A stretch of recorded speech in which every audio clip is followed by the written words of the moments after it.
Welcome back mga katambalan, mga hot topic and issue pag-usapan natin. Update po tayo kay Barbie Fortesa at kay David Licauco na kung saan nga po ay nag-post.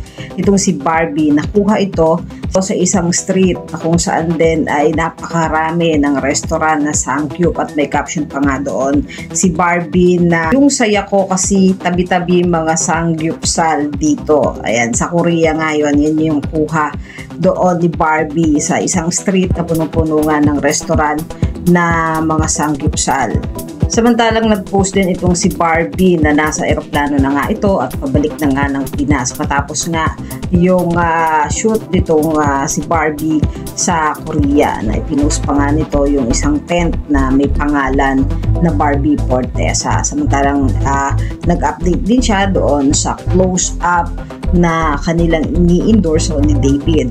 At si Ashley din na nakaibigan nitong si Barbie kung saan nga ay botohan para makabalik nga muli sa bahay ni Kuya. Samantalang naglabas din ng mga bagong photos itong si Barbie ng kanyang bagong endorsement na You Glow Babe na talaga namang napakaganda dito ni Barbie. At say hello to YGB Sunscreen. Yan po yung bago ni Barbie na You Glow Babe.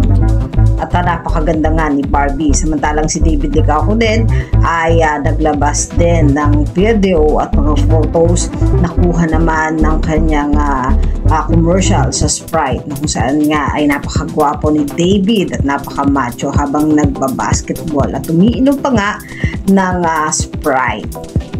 At makikita talaga kay David na napakagwapo nito at syempre napakaganda naman ni Barbie. Yan yung mga update natin ngayon kay Barbie at kay David. Kayo mga katambalan, ano ang masasabi nyo? Comment lang sa comment section at pag-usapan natin. Yan ang mga hot topic and issue dito lamang sa Tambalang JK.